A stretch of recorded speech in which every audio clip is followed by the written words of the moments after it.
Just before we begin, if you're looking for full case study packs, mock exams, even free resources, head over to vivatuition.com. You'll find some of the best price SEMA offers on the market, and we've been getting really great feedback from our students on our materials. In our recent August survey, for example, we received an average satisfaction rating of 4.6 out of 5, compared to an average of 3.1 for other tuition providers.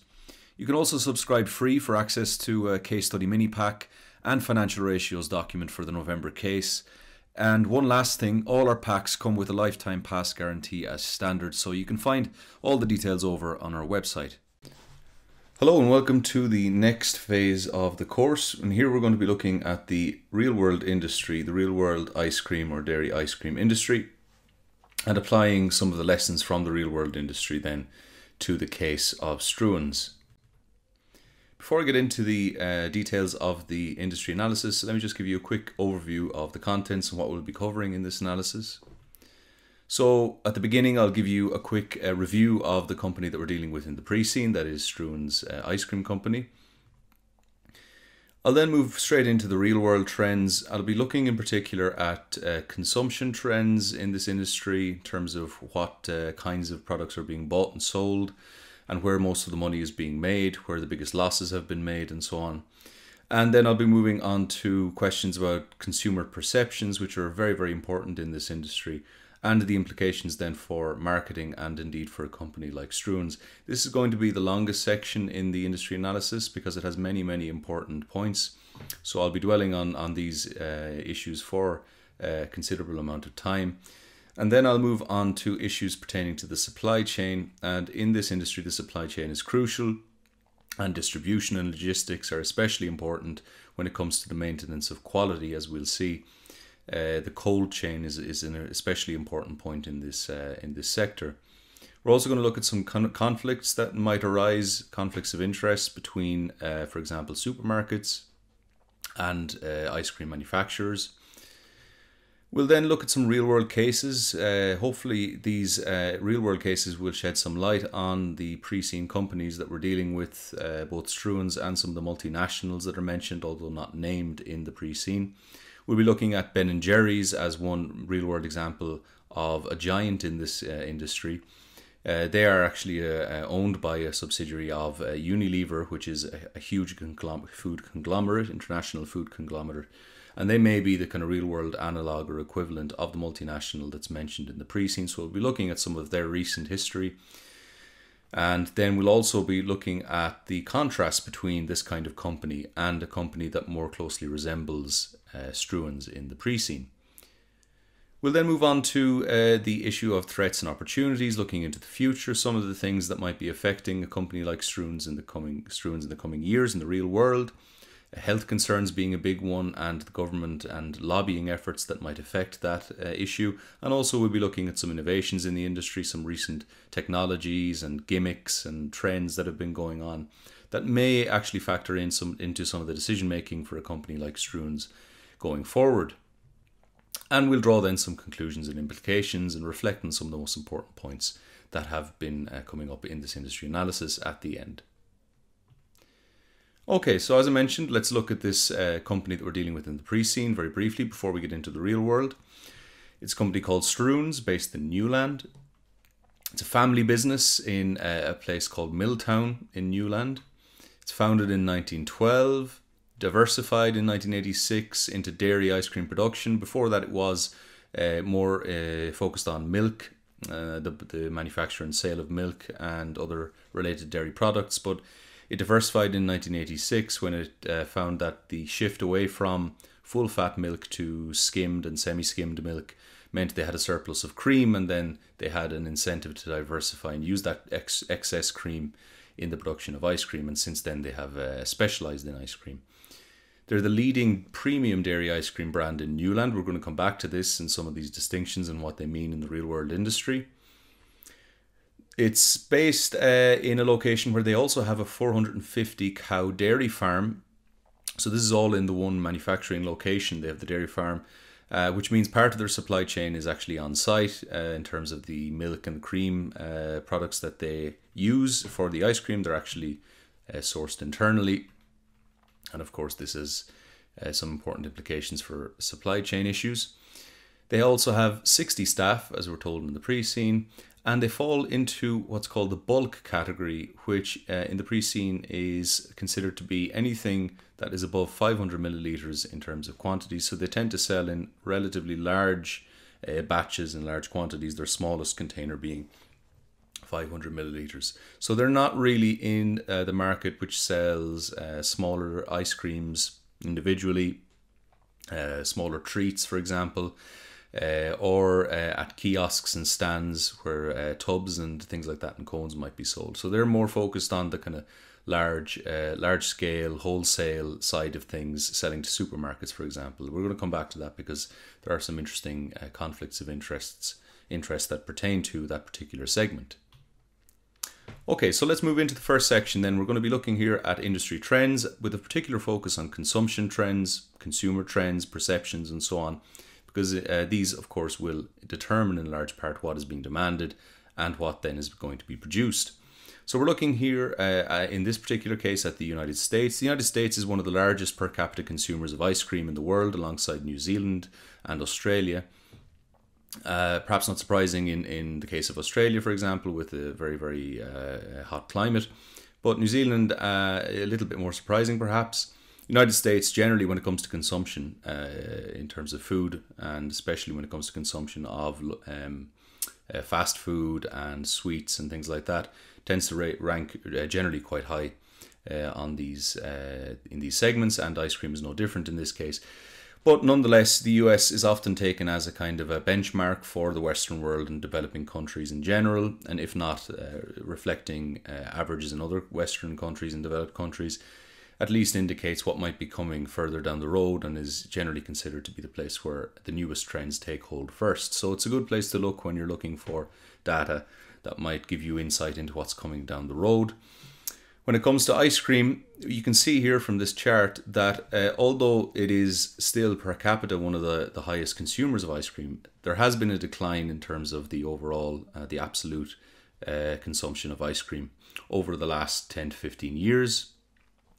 What's particularly interesting here is the frozen yogurt comparison, and we're going to come back to this. Frozen yogurt is considered to be generally a healthy alternative to ice cream because it tends to be lower in fat and lower in dairy content. And the perception, at least, is that it's a healthier alternative. And you can see that it also has declined along with ice cream. And it is actually, relatively speaking, declining more. And we're going to come back to what the implications of that might be. But you can see that ice cream is still very popular, especially in the United States and in Western countries in general, as a kind of a luxury treat product, something that is a compulse purchase, and it continues to be in most Western and developed countries. The question of profitability is an interesting one always, and of course it's no different in the ice cream industry, and it is indeed quite a healthy industry from the perspective of profit margins. You can see here their average profit margins of 23% in 2013, and ice cream is among the most lucrative products in the food industry, according at least to the analysis of IBIS World. You'll see here at the bottom the rising popularity of higher priced artisanal ice creams and premium brands has resulted in the value of US sales increasing by 2% over the past year. So despite the fact that the total consumption in absolute terms has dropped, we're still seeing increasing value as consumers shift away from more mainstream kind of budget or economy purchases of ice cream to the higher range kind of artisanal and luxury and premium ice creams that are becoming increasingly popular. We're going to come back to that as well, because that's a very important point from the perspective of customer perceptions. You can see here consumer segments in 2016 in terms of market share. Impulse buys, it's divided into impulse buys, artisanal, and take home. The take home is generally from supermarkets and large stores and convenience stores, for example, large tubs, and this would be the bulk sector that was mentioned earlier on. It accounts for 38.84% of the total ice cream market. We then have artisanal, which is at 21.05%, and the largest segment, as you can see here, is the impulse buy segment, and this would be for the smaller ice cream segments, generally in portions, the ice pops that you would get in the freezers in convenience stores, not the large tubs, or you would get at, for example, ice cream kiosks, pop-up shops, things like ice cream trucks on beaches, and also the more recent phenomenon of the kind of artisanal ice cream stores which specialize in selling tubs and cones of very, very high quality. We're seeing more and more of those pop up as well.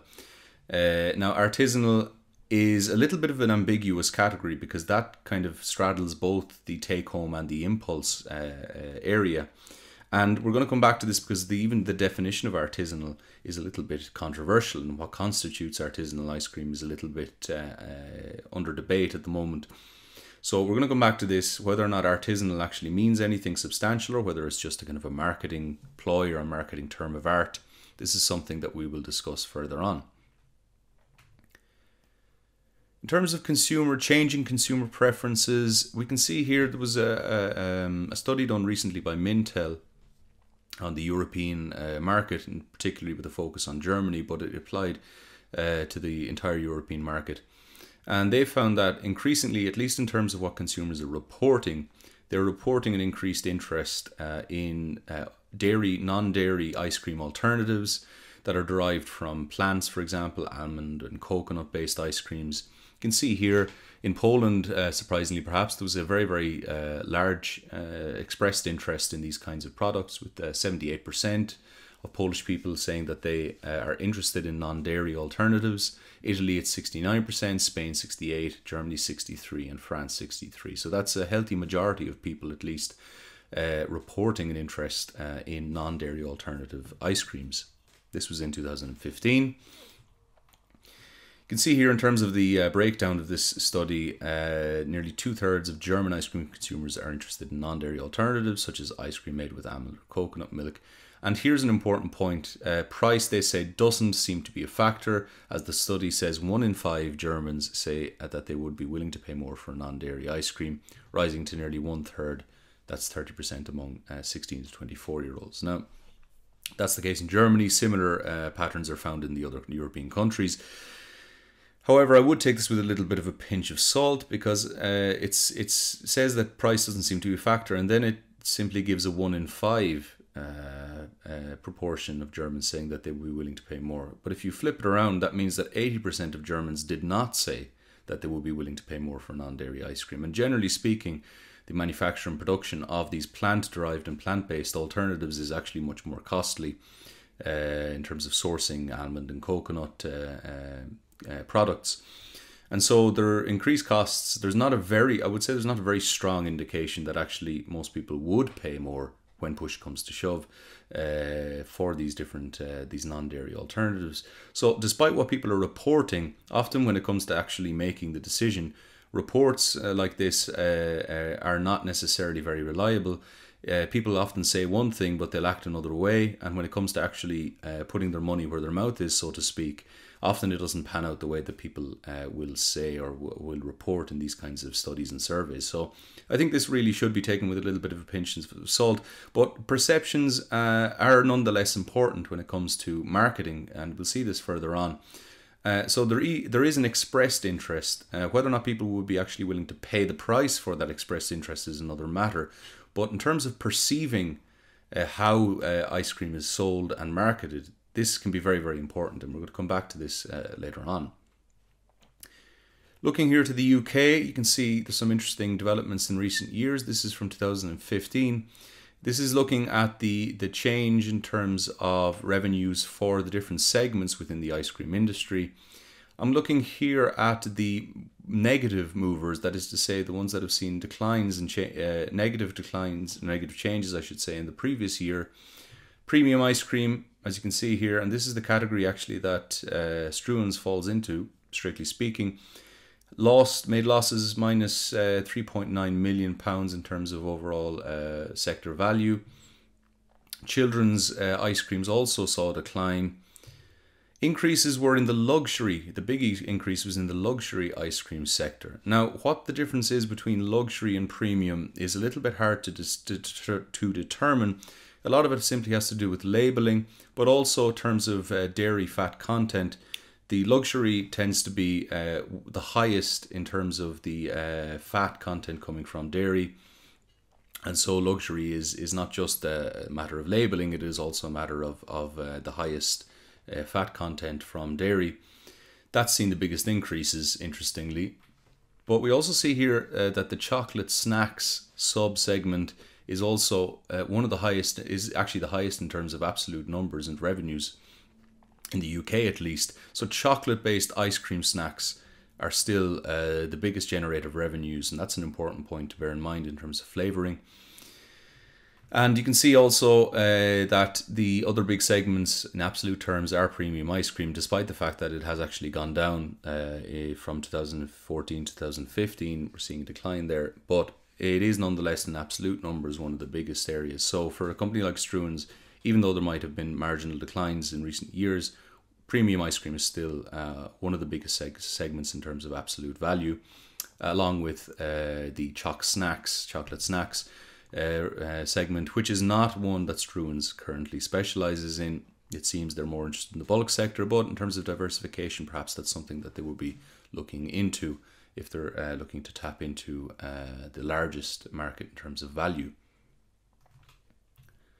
Now, I mentioned perceptions earlier on. I'm going to come back to this now and focus on this more in more detail, because I think it is a really, really important point in terms of marketing. Increasing consumer discrimination is a factor in the ice cream industry, as in many other food segments, but ice cream in particular is seeing a lot of this in recent years because it is considered a luxury product. People are often more discriminating in this segment. They're looking for the highest quality, the highest value, especially when it's considered to be an indulgence. They want to get the best when they're paying for something like ice cream on an impulse.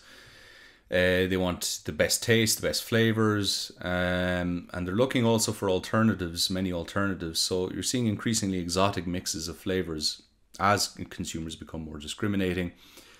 Some very, very interesting mixes of sweet and salty flavors, for example. You're seeing things like even cheese flavored ice creams coming on the market.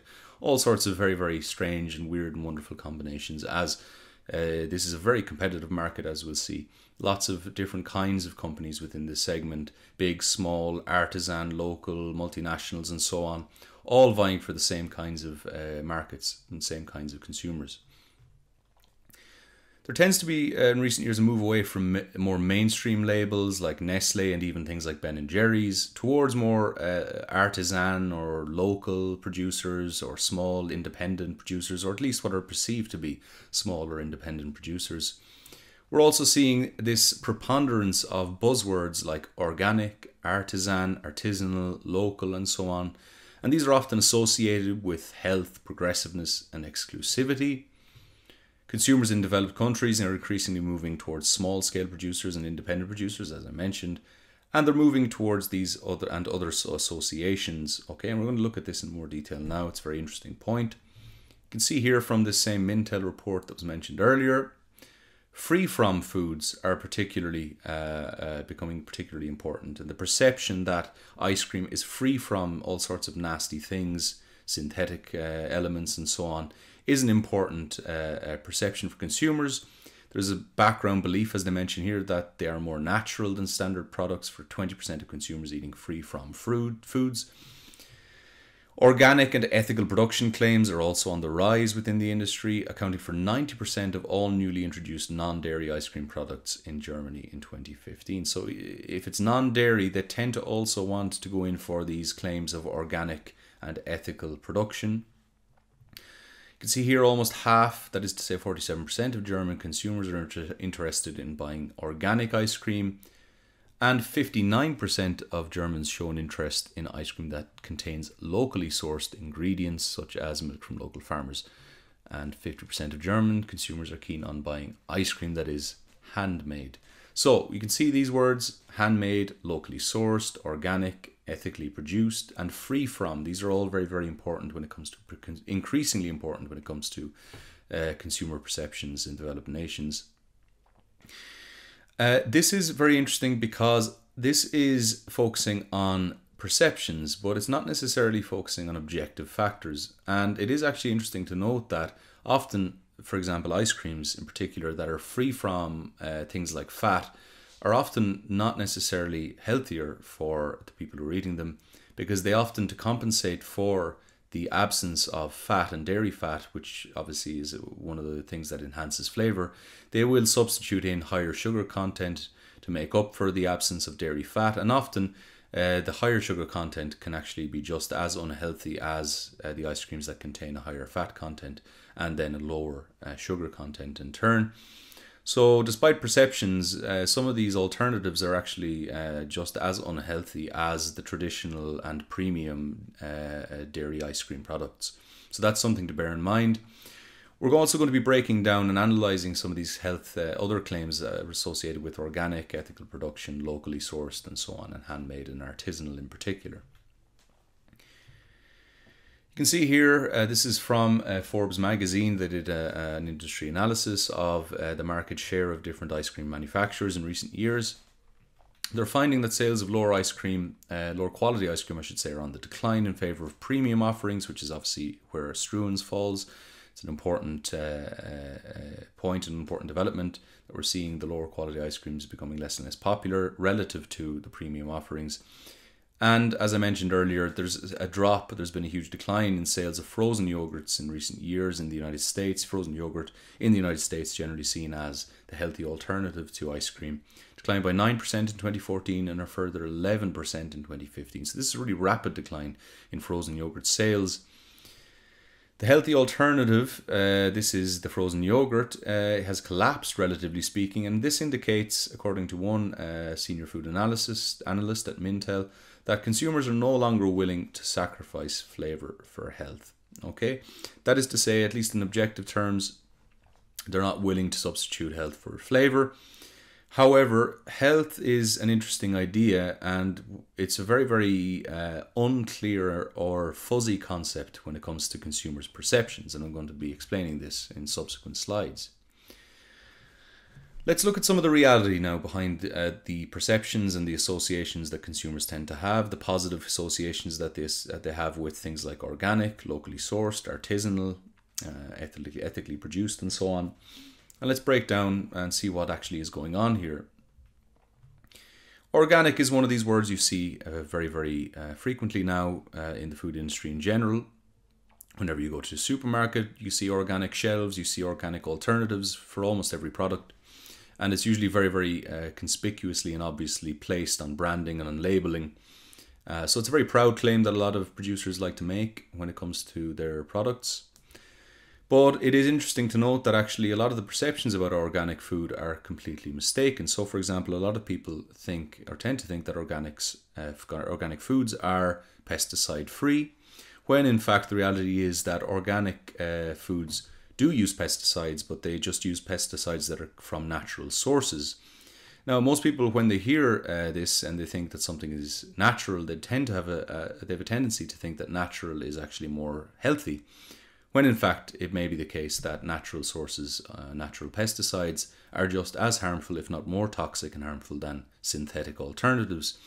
And this has actually been borne out by some studies in recent years, which have found that many of the natural pesticides that have been used in organic farming are actually just as potentially risky or even more risky to people's health than the synthetic alternatives that non-organic farming uses. So that's one thing to bear in mind. That's the reality behind the perceptions about organic farming. Another myth often heard is that organic farming tends to be better for the environment. However, recent studies have shown that actually, in fact, it may be the case that organic farming is worse for the environment. People seem to believe, here you can see, this is from Scientific American's report, people seem to believe they're doing the world a favour by eating organic. The simple fact is that they're not, or at least the issue is not that cut and dry.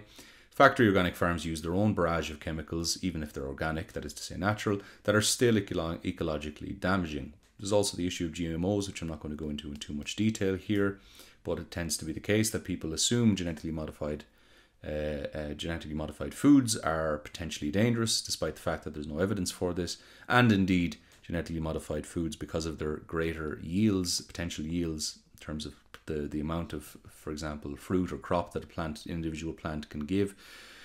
Genetically modified organisms have a lot of potential in this respect, and so they actually reduce the amount of intensive farming and the amount of land that needs to be used in order to create the same amount of produce. and so genetically modified organisms could potentially be good for the environment as well, but people tend to resist them, and indeed organic farming tends to avoid using genetically modified organisms. And so that's another reason why it's not clear that organic farming is necessarily better for the environment. There also tends to be a perception about organic farming and organic foods in particular that they are more nutritious and healthy, that there's a higher nutritional value, when in fact there's no scientific evidence that that's the case either. So perceptions tend to be very positive in general about organic food. Also, organic food tends to cost more higher price. Often that reflects the higher costs of producing organic foods. But this premium, people seem to be at least still willing to pay a premium for organic foods because they associate it with higher health, greater health outcomes and so on, despite the fact that